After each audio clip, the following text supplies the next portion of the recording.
திருப்பரங்குன்றம் மலை மீது தர்காவிற்கு வழிபாடு செய்ய பிரியாணியுடன் வந்த கேரளாவை சேர்ந்தவர்களை போலீசார் தடுத்து நிறுத்தியிருக்கிறார்கள்.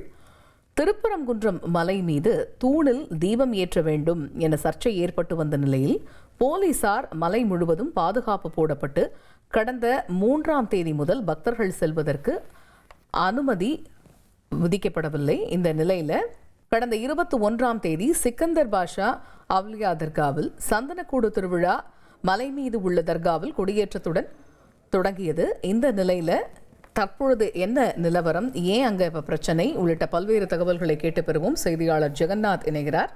Jagannath, over to you. வணக்கம்.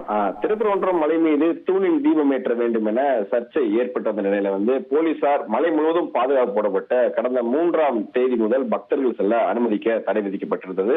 இந்த நிலையில் பார்த்தீங்கன்னா கடந்த 21ஆம் தேதி சிக்கந்தர் பாஷா அவுலியா தர்காவில் சந்தனக்கூடு திருவிழா மலை மீது உள்ள தர்காவில் கொடியேற்றத்துடன் தொடங்கியது.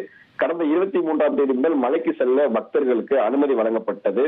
இதனைத் தொடர்ந்து நாள்தோறும் கேரளாவை சேர்ந்த நூற்றுக்கணக்கான பக்தர்கள் மலை மீது உள்ள தர்காவில் வழிபாடு செய்து வருகிறார்கள். இந்த நிலையில் தான் இன்று மலை மீது உள்ள தர்கா மற்றும் காசி விஸ்வநாதர் கோயிலில் சாமி தரிசனம் செய்வதற்காக ஏராளமான பக்தர்கள் சென்று வந்து கொண்டிருக்கிறார்கள். இன்று கேரளாவை சேர்ந்த 60க்கும் மேற்பட்ட தர்காவிற்கு அவர்கள் சென்றிருக்கிறார்கள். கேரளா பாலக்காடு பகுதியைச் சேர்ந்த குடும்பத்தினர் மலைக்கு செல்ல பிரியாணியுடன் வருகை தந்துள்ளதால் காவல்துறையினர் உணவு மற்றும் அசைவ உணவுகளை எடுத்து செல்ல தடை விதிக்கப்பட்டிருப்பதாக கூறி அவர்களை திருப்பி அனுப்பியிருக்கிறார்கள்.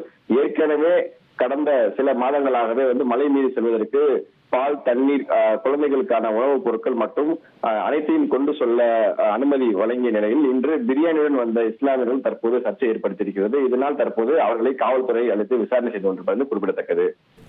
தகவல்களுக்கு நன்றி ஜெகநாத்.